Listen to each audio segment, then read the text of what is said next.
in dem bild- und actiongeladenen Film Taken. Taken 1, Taken 2, wer kennt den Film? Also ganz zaghafte tun ein paar Leute handheben, genau. Man muss den nicht sehen, das ist nicht wichtig. Es ist keine Filmempfehlung, aber ich habe vor kurzem Taken 1 nochmal gesehen. Liam Neeson in der Hauptrolle. In dem Film geht es um einen blutigen Rachefeldzug von einem Vater, nebenbei er ist Geheimagent, dessen 17-jährige Tochter, die getrennt von ihm lebt, bei ihrer Mutter lebt, auf einer Europareise entführt wird. Der Vater reist um die halbe Welt nach Europa, um irgendwo seine Tochter wiederzufinden.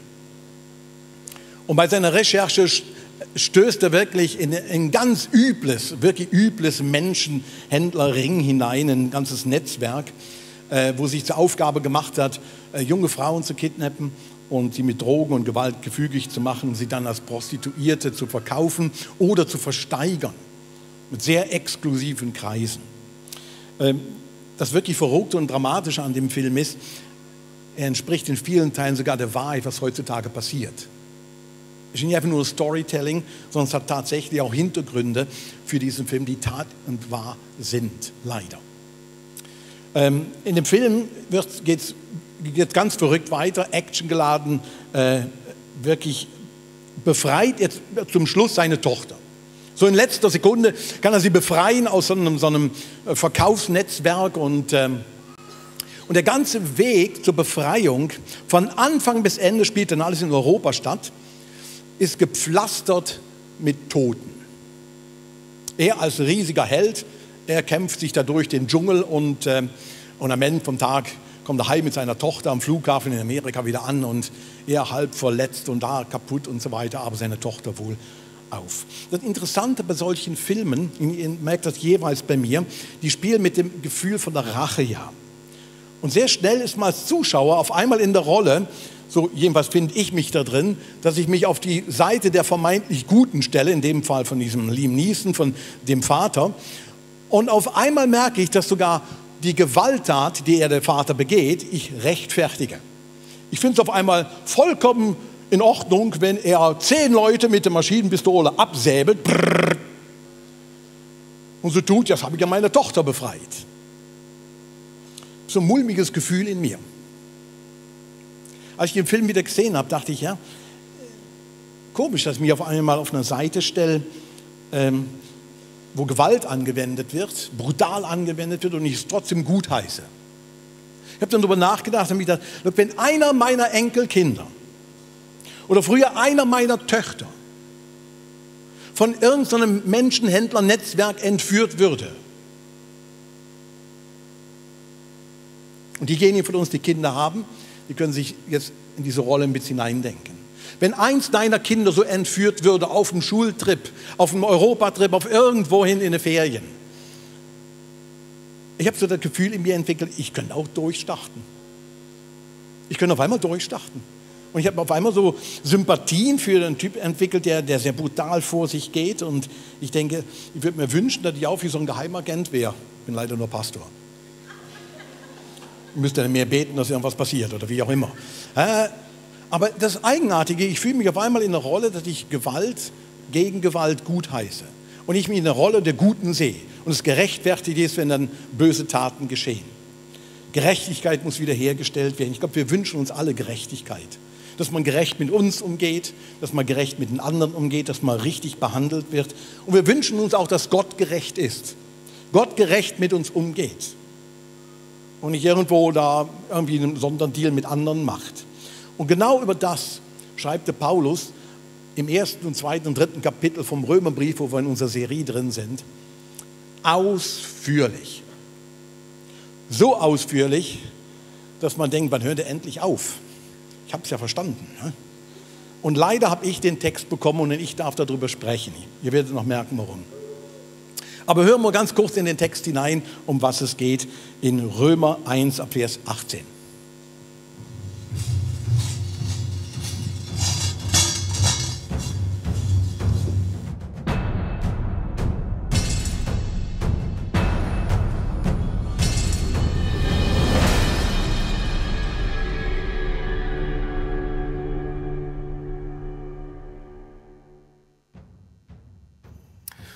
Gott lässt nämlich auch seinen Zorn sichtbar werden. Vom Himmel her lässt er ihn über alle Gottlosigkeit und Ungerechtigkeit der Menschen hereinbrechen. Denn mit dem Unrecht, das sie tun, treten sie die Wahrheit mit Füßen. Dabei ist doch das, was man von Gott erkennen kann, für sie deutlich sichtbar. Er selbst hat es ihnen vor Augen gestellt. Seit der Erschaffung der Welt sind seine Werke ein sichtbarer Hinweis auf ihn, der unsichtbaren Gott, auf seine ewige Macht und sein göttliches Wesen. Die Menschen haben also keine Entschuldigung, denn trotz allem, was sie über Gott wussten, erwiesen sie ihm nicht die Ehre, die ihm zukommt, und blieben ihm den Dank schuldig. Sie verloren sich in sinnlosen Gedankengängen und in ihren Herzen, denen jede Einsicht fehlte, wurde es finster. Deshalb darfst du allerdings nicht meinen, du seist entschuldigt, wenn du das alles verurteilst. Denn wer du auch bist, indem du über einen anderen zu Gericht sitzt, sprichst du dir selbst das Urteil, weil du genau dasselbe tust wie der, dessen Richter du dich machst. Nun wissen wir aber, dass Gott die zu Recht verurteilt, die jene Dinge tun. Wir wissen, dass sein Urteil die Wahrheit entspricht. Und da meinst du, du könntest dem Gericht Gottes entgehen, wo du doch genauso handelst wie die, die du verurteilst? Oder betrachtest du seine große Güte, Nachsicht und Geduld als selbstverständlich? Begreifst du nicht, dass Gottes Güte dich zur Umkehr bringen will? Doch jetzt hat Gott, unabhängig vom Gesetz, aber in Übereinstimmung mit den Aussagen des Gesetzes und der Propheten, seine Gerechtigkeit sichtbar werden lassen. Es ist eine Gerechtigkeit, deren Grundlagen der Glaube an Jesus Christus ist und die allen zugute kommt, die glauben. Dabei macht es keinen Unterschied, ob jemand Jude oder nicht Jude ist. Denn alle haben gesündigt und in ihrem Leben kommt Gottes Herrlichkeit nicht mehr zum Ausdruck und dass sie für gerecht erklärt werden, beruht auf seiner Gnade. Es ist sein freies Geschenk aufgrund der Erlösung durch Jesus Christus.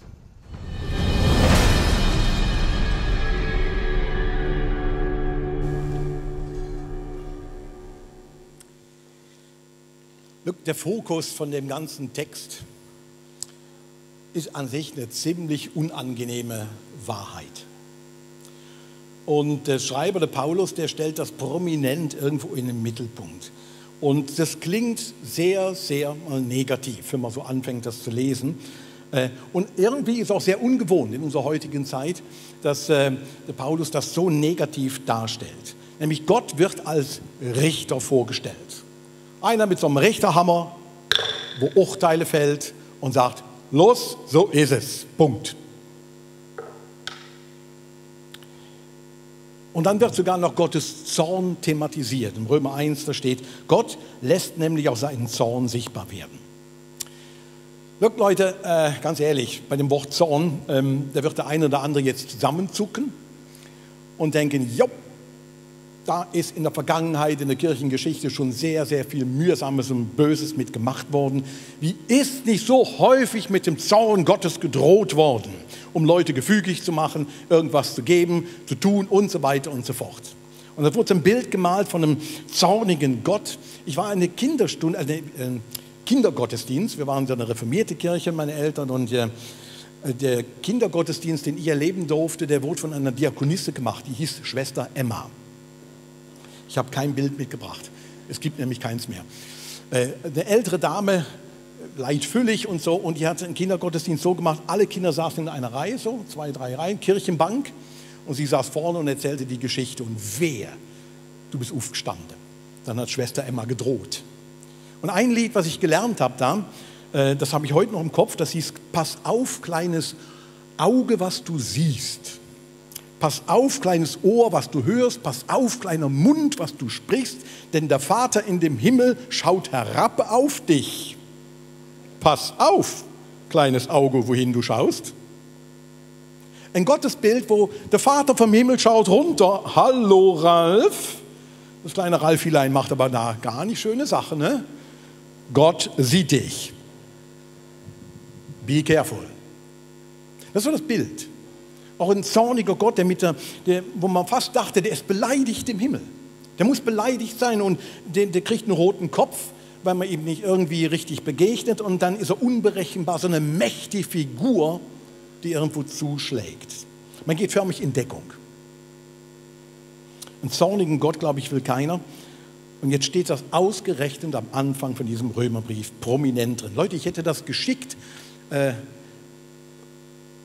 vertuschen können. Ich hätte es einfach nicht gelesen. Es wäre wahrscheinlich keinem von euch aufgefallen, weil keiner den Römerbrief auswendig kennt. Aber ich habe gedacht, nein, komm, das steht jetzt einfach da. Und der Matthias Saladin hat letzte Woche gesagt, look, die ganze Serie werden wir nicht im Fastfood-Verfahren essen und lesen, sondern wir werden wirklich ein bisschen auch diese Texte nehmen, wo man sich dran stoßen kann. Und Zorn Gottes ist sowas. Mit Zorn Gottes in der heutigen Zeit, das ist wirklich schwierig. Heiliger Zorn und wo man das alles lesen kann, das ist sehr, sehr missverständlich. Um was geht es bei dem Zorn? Ich komme gleich drauf. Look, der Paulus tut am Anfang von dem ganzen Text wortgewaltig argumentieren. Und er fängt an mit seinem eigenen Volk, mit den Juden. Und macht ihnen deutlich, Leute, nur weil du das Gesetz hast, ihr Juden, bild dir doch nichts drauf ein. Nur weil du findest, dass Gott mit euch den Weg gegangen ist und du sogar beschnitten bist, also ein öffentliches Zeichen hast, dass du dem ausgewählten Volk bist, bild dir doch nicht ein, dass du so viel besser bist wie die anderen. Und er führt das prominent aus. Du bist keinen Deut besser. Es nützt dir nichts, sagt er ihnen. Nützt dir nichts.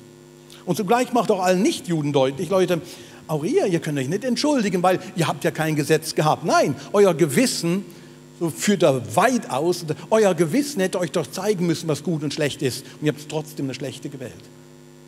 An der Schöpfung hättet ihr doch erkennen können, dass ihr nicht der Maßstab der Dinge seid, sondern ein anderer da drüber steht. Das hättet ihr doch erkennen können.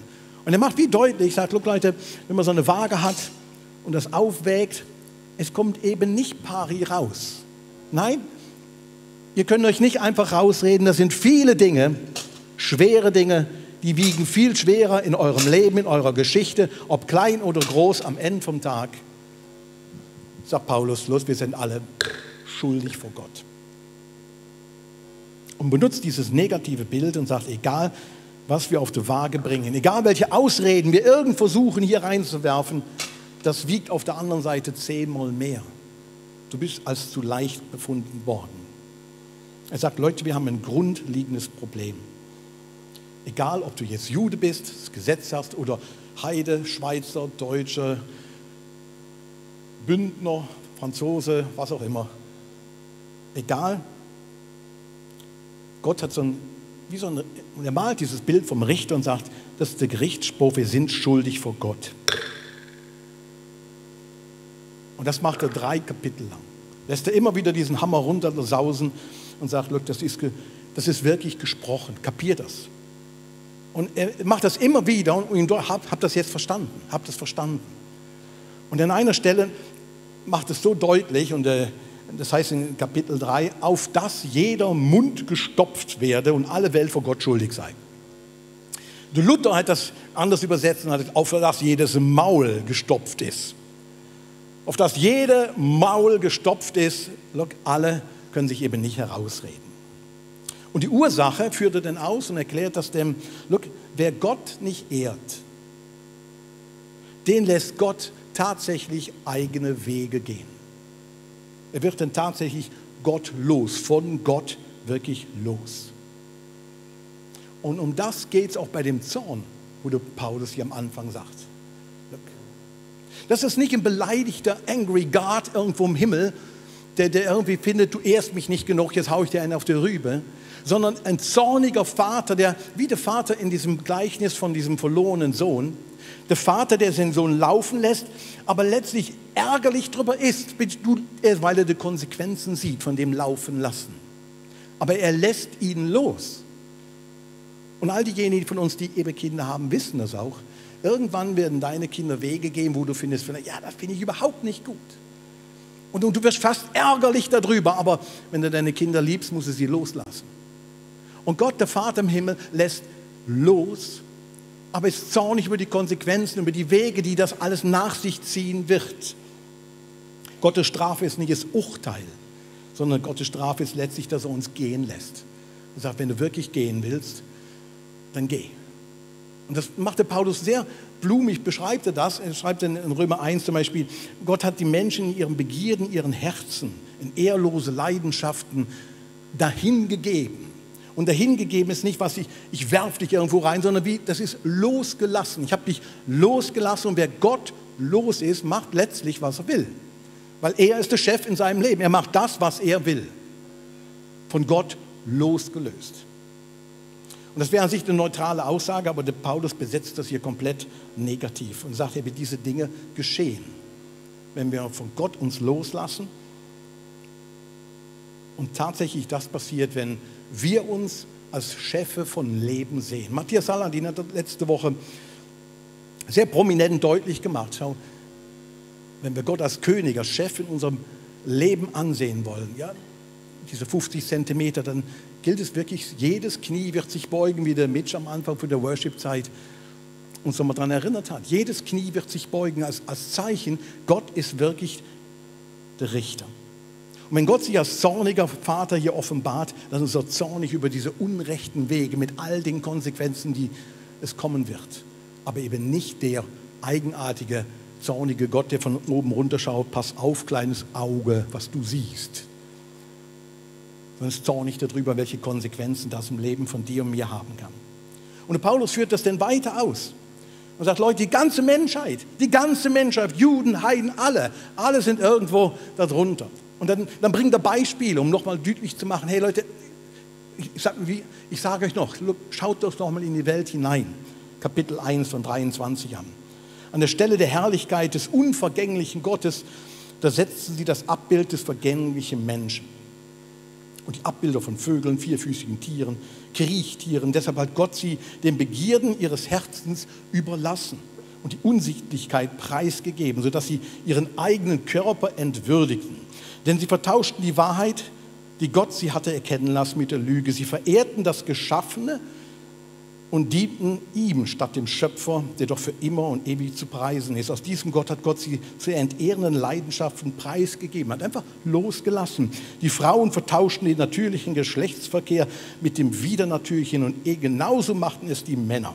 Statt mit Frauen zu verkehren, wie es in der natürlichen Ordnung entspricht, wurden sie von wildem Verlangen zueinander gepackt. Männer ließen sich in schamlosen Treiben mit anderen Männern ein.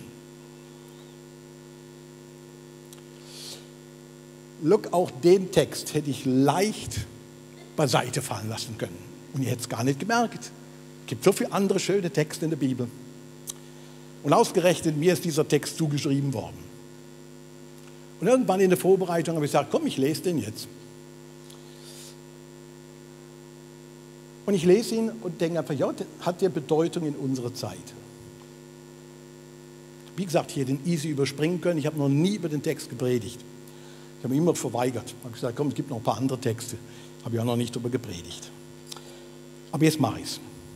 Und der Paulus erwähnt hier homosexuelle Handlungen. Und er schreibt das Jude, er schreibt das an judenchristlichem Umfeld, an Römer, im Römischen Reich. Für judenchristliche Kulturkreise der damaligen Zeit, wo der Paulus lebte, war homosexuelles Verhalten, das war wie undenkbar. In der griechischen Welt, ja, in der römischen Welt, ja, aber für judenchristliche Kreise war das wie, das geht gar nicht, das ist ja wie fernab. Und er schreibt das und sagt, schaut mal in die Welt hinein. Wenn der Mensch an oberster Stelle steht, dann passiert alles Mögliche passiert. Und macht diese Beispiele dann. Es ist ein Textabschnitt mit wirklich Sprengkraft und ich versuche mich dem zu stellen. Männer mit Männern, Frauen mit Frauen, so wird es hier erwähnt. Und das Verrückte ist, und mit dem möchte ich einsteigen in den Rest von dieser Passage, das Verrückte ist genau der Text, den ich gerade gelesen habe. In dem Zusammenhang, genau der Text ist genommen worden, um homosexuelle Handlungen, Gefühle, Neigungen als unnormal, abnormal, verdammungswürdig, besonders schlimm und sündig zu titulieren oder anders sogar so zu verteufeln. Genau der Text von vielen Kirchenchristen Jahrzehnte, Jahrhunderte lang genommen worden, um die Handlungen, um die Menschen, die so empfinden, sie im Kern zu verteufeln, als besonders abnormal zu betrachten. Dabei, der gesamte Text, wo wir jetzt eben schon angefangen oder gehört haben, der gesamte Text, wo dieser Abschnitt drinsteht, der verbietet einem das ja gerade und sagt, ja, es hocken alle im gleichen Boot. Wir können nicht irgendwas als besonders schlimm betrachten, weil die ganze Menschheit mangelt es an Gerechtigkeit. Du kannst nicht einen besonders rausnehmen. Du kannst auch nicht den besonders rausnehmen. Allen mangelt es letztlich an der Gerechtigkeit vor Gott. Und trotzdem ist genau der Text genommen worden, immer in der Geschichte von der Kirche auch, um Homosexualität als ganz besonders sündig und abnormal darzustellen. Als wären Heterosexuelle nicht sündig. Quasi manchmal so wenn man mal schwarz-weiß nimmt. Dabei, ihr Lieben, mal ganz abgesehen davon, man könnte die Texte auch ganz anders auslegen, als nur die Variante, dass das jetzt wirklich besonders schlimm ist. Man könnte ohne weiteres den ganzen Abschnitt ein bisschen anders sehen und auch die anderen Stellen, die in der Bibel über Homosexualität reden, man könnte sie unterschiedlich auslegen. Und dann kommt man tatsächlich zurecht, denn auch auf unterschiedliche Ergebnisse, was man denn jetzt damit macht und wie man sich dann verhält und so weiter und so fort. Einige Ausleger, und ich kann euch das nicht in aller Breite jetzt ausführen, aber ich komme am Schluss noch drauf, wie wir weiter verfahren. Einige Ausleger sind nämlich der Meinung, das, was wir heute bei manchen homosexuellen Partnerschaften sehen, es war eine lebenslange treue Partnerschaft, gleichgeschlechtlich. Das war in der Antike undenkbar. Das gab es nicht. Da ging es nicht um Liebe, sondern ging es letztlich um so eine Machtdemonstration von demjenigen, der den anderen penetriert. Um das ging es da. Heterosexuelle Männer ihre Macht und ihre Lust auslebten, weil sie das konnten. Und Männer, die sich denn penetrieren ließen, waren als schwächlich betrachtet. Und das wurde radikal damals so gelebt. Das gibt es heute auch noch. Wenn er in Gefängnisse geht, hört er das immer wieder mal, dass es Vergewaltigungen in Männergefängnissen gibt. Ich bin jahrelang jede Woche ins Gefängnis gegangen und fast alle Woche hast du irgendwo gehört, ist wieder einer vergewaltigt worden. Machtdemonstration und pures Lustausleben von an sich heterosexuellen Männern gegenüber anderen Männern.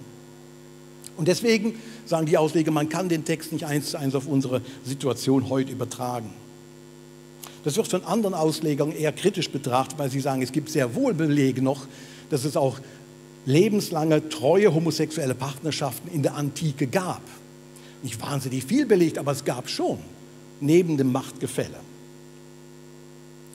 Oder man kann auch die Position einnehmen und sagen, schau, der gute Paulus schreibt hier über Homosexualität. Ja, kann er ja machen. Ich bin aber nicht einverstanden. Ich bin auch nicht einverstanden, wenn der Paulus über Sklaverei schreibt. Er schreibt nämlich, jeder soll in seinem Stand bleiben. Der Sklave soll nicht frei werden, er soll weiter Sklave sein. Ich bin auch mit Paulus da nicht einverstanden. Ich bin mit Paulus auch nicht einverstanden an dem Punkt, dass die Frau in der Kirche schweige. Finde ich auch nicht so gut. Und das haben wir in der ganzen Kirchengeschichte, verschiedenste Ausprägungen immer wieder erlebt. Ja. Ich bin einfach mit ihm nicht einverstanden, ich sehe es anders. Oder die Christenheit hat sich auch glücklicherweise am Punkt von Sklaverei ganz anders entwickelt, als der Paulus das ursprünglich sagte. Oder andere sagen, look, wir nehmen manche Stellen in der Bibel ja so oder so nicht so ernst. Warum sollen wir die denn ernst nehmen? Eben die Frau soll in der Kirche schweigen. Oder im Alten Testament, wenn Kinder ungehorsam sind, dann soll man sie steinigen. Glücklicherweise sind wir darüber hinaus. Weil meine Kinder waren mehrmals ungehorsam. Ich wäre dann schon mehrmals im Knast gelandet. Zu Recht. Eben. Und wiederum andere sagen, look, Leute, bei allen Versuchen, das irgendwie jetzt so passend zu machen, die Bibel zeigt doch sehr deutlich ein Bild von Dualität, ein Bild von Mann und Frau, wodurch die ganze Bibel sich hindurchzieht. Und all die Stellen, die über Gleichgeschlechtlichkeit reden, sind durchweg alle negativ konnotiert. Also die sind nicht positiv davon. Das alleine reicht aber doch schon, das auch ernst zu nehmen, was hier steht. Und es bedarf sogar der Dualität von Mann und Frau, dass überhaupt Gleichgeschlechtlichkeit entstehen kann. Aber wir brauchen doch irgendwo dieses Gegeneinander, sonst geht das andere ja gar nicht. Look, alle diese Auslegungen, alle, wenn man sie denn ernst genommen nimmt und nicht von vornherein findet, ich habe sowieso die Weisheit mit dem Schaumlöffel gefressen, ich weiß, wie es geht. Also wenn man es einigermaßen ernst nimmt und sagt, ich lasse mich auf die Argumente ein, dann werdet ihr merken, es wird überall ein paar Pluspunkte geben. Durchaus gewichtige Pluspunkte. Und ihr werdet bei jeder Argumentation auch ein paar Minuspunkte finden, wo ihr merkt, das verhebt aber nicht überall. Bei vielen Sachen in der Bibel drin. Leute, und ich möchte die Predigt nicht dazu nutzen, jetzt über all diese Plus- und Minuspunkte darüber zu sprechen und im Detail zu klären. Was viel wichtiger ist und wo ich glaube, der ganze Text von Paulus uns wirklich herausfordert ist, oder zum Thema Homosexualität, aber auch zu anderen brisanten Themen. Leute, mit welcher Haltung lesen wir solche Texte und begegnen wir solchen Diskussionen? Und ich finde, mich hat der Text an 3 Orten ziemlich gechallenged. Wirklich herausgefordert in den letzten Wochen. Der erste Punkt ist, look, ich glaube, dass die Gemeinde Jesu, wenn ich durch die Geschichte durchschaue, jetzt nicht nur die letzten 10, 20 Jahre, 30, 40, 50 Jahre, 60, Zweiter Weltkrieg, davor noch, und ich in manche Länder, auch in Europa und weltweit schaue, ich glaube, die Gemeinde Jesu hat gegenüber homosexuellen Menschen schwere Schuld auf sich geladen. Wirklich schwere Schuld auf sich geladen. Christen sind an homosexuell oder gleichgeschlechtlich empfindenden Menschen in vielerlei Hinsicht schuldig geworden, weil sie verteufelt haben. Sie haben Homosexualität, glaube ich, in einer unzulässigen Weise als etwas ganz besonders Schlimmes, verdammungswürdiges Verhalten in meinen Augen überzeichnet. Das Maß an Verachtung und Ablehnung, Ausgrenzung, Hass und Verfolgung steht in keinem Kontext zu dem Text hier vom Römer. Jesus wird diesen Menschen nie und nimmer so begegnen. Was diese Menschengruppe in unserer Gesellschaft in den letzten Jahrzehnten, Jahrhunderten erleben musste, an Ausgrenzung, an Fingerzeigen und so weiter. Und ich finde es verrückt, mit vollem Maul, gestopftem Maul reden ist hässlich. Das Programming-Team meint, ich sollte jetzt ganz viele Marshmallows in den Mund machen, um das zu demonstrieren. Ich mache es nicht. Mir fehlt die Zeit. Die anderen Punkte, die der Paulus im gleichen Kontext nämlich aufschreibt, Kapitel 2, ich habe es euch aufgeschrieben, Kapitel 2, Vers 29 folgende, nämlich Gier, Gemeinheit, Streit, Betrug, Hinterhältigkeit, Großtuerei, unbelehrbar, gewissenlos, gefühllos, unbarmherzig. All die Punkte, wo Paulus im gleichen Atemzug nennt, die sind viel weniger thematisiert worden. Oder gar nicht. Das sind so Kardinalsten. Ja, ab und zu ist man halt mal unbarmherzig. Dann ist es halt so. Und ab und zu ist man halt ein bisschen gierig, tut sich wieder einnivellieren. Aber das andere, das ist wirklich abnormal. Das ist zu verteufeln, das ist so unnormal wie wahnsinnig. Da wird so mit Fingern gezeigt, man merkt gar nicht, dass die Mehrzahl der eigenen Finger auf einen selbst zurückfällt. Look, Leute, aus dem Grund, das ist mein erster Punkt. Der Text challenged uns. Und ich glaube, wir sind wirklich die Gemeinde Jesus ein Stück schuldig geworden an diese Menschengruppe. Aus dem Grund möchte ich mich an dieser Stelle stellvertretend bei den Menschen, die so gleichgeschlechtlich empfinden, entschuldigen. Ich bitte um Entschuldigung für ein abschätziges Verhalten, ein Gerede und Fingerzeige auf diese Menschen, für eine mangelnde Annahme und für eine Ausgrenzung, die man der Menschen immer wieder gezeigt hat. Das war falsch. Und das gilt bekannt. Und das muss auch wieder gut gemacht werden. Das muss besser werden.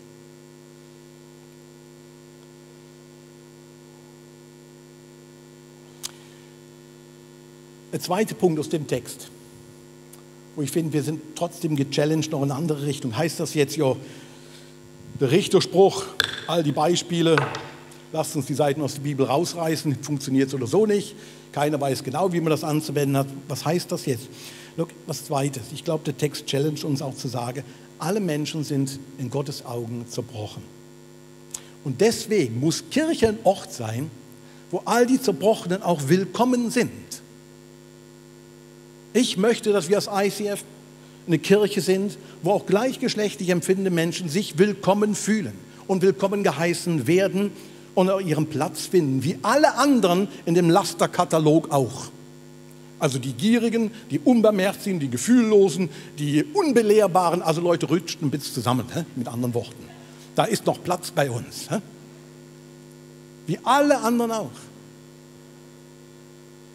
Und das fordert der Text uns auf. Kirche muss so ein Ort sein. Und dafür stehe ich ein und darum ringe ich auch, dass wir das Kirche sind. Und gleichzeitig halte ich an dem Bild von der Dualität, von Mann und Frau fest und finde, Trauung ist wirklich was Exklusives in diese Dualität hinein. Ich sehe momentan Erstaunis von meiner Erkenntnis kein wirkliches Mandat für eine Trauung für gleichgeschlechtliche Paare. Ich glaube, Kirche, wir sollten uns wirklich das vorbehalten, dass Trauung für Paare ist, wo in der Bibel im Großen wirklich große Würfe macht von Mann und Frau, ein ganz breit entfaltet, als so eine exklusive, so auf unbegrenzte Dauer angelegt, in Liebe zu realisierende Partnerschaft von Mann und Frau ist. Und die beiden dann tatsächlich den Beistand und das Geleit Gottes bitten, auch von der Kirche. Ich glaube, das Zusammenleben von Mann und Frau, das mit momentanem Stand der Erkenntnis zumindest eine potenzielle Keimzelle ist zur Weitergabe vom Leben. Aber ich glaube auch, dass das Zusammenleben von Mann und Frau durch die Geschichte eine fundamentale Bedeutung gehabt hat in unserer Gesellschaftsgeschichte, in unseren Familiengeschichten bis hin in die Kirche. Aber noch ein dritter Punkt, wo ich finde, der Text uns challenged. Ich habe euch eben noch versucht, ein bisschen deutlich zu machen, es gibt so verschiedene Auslegungsmöglichkeiten. Andere kommen zum anderen Ergebnis. Und das ist immer schwierig, wenn andere zum anderen Ergebnis kommen. Was macht man denn jetzt? Kann das auch richtig sein, wenn sich das sogar widerstrebt oder widerspricht? Und auf einmal werden so Ränder so unklar, ungenau. Und ich glaube, genau der Text fordert uns heraus, dass wir bekennen müssen, unsere Erkenntnis ist bruchstückhaft. Und wenn sie bruchstückhaft ist und wir aus einer Zerbrochenheit reinkommen, dann hilft uns nicht eine Einstellung, wir wissen es hundertprozentig genau, sondern was uns hilft, ist genau das Gespräch, das Hilfen, das Ringen, das gemeinsame Ringen nach dem Willen Gottes, bei all den heiklen Fragen. Man wirklich miteinander ringt, was ist denn der Wille Gottes für uns hier? Es wird hässlich, wenn die Bescheidenheit fehlt. Und der Text ruft zur Bescheidenheit auf. Man kann durchaus eine andere Meinung haben, man kann durchaus auch im ICF eine andere Meinung haben, weil uns allen ist der Mund gestopft worden, Leute. Und lasst uns mit vollem Mund bitte langsam reden und erstmal genau hinhören und dann runterschlucken und dann das nächste Gespräch suchen. Ich glaube, das fordert der Text von uns auf. Und trotzdem darf man sich festlegen und sagen, schau, wir machen das so. Man darf das dann. Und deswegen zum Schluss, look, wenn du jetzt hier sitzt und merkst, ich habe so eine Art entwickelt, ich kann mich auch über andere drüber stellen. Ich weiß schon, was gerecht ist. Ich habe hier viel in meiner Box drin. Wenn du dich selbst entdeckst, dann ist heute nur eins dran, tu Buße.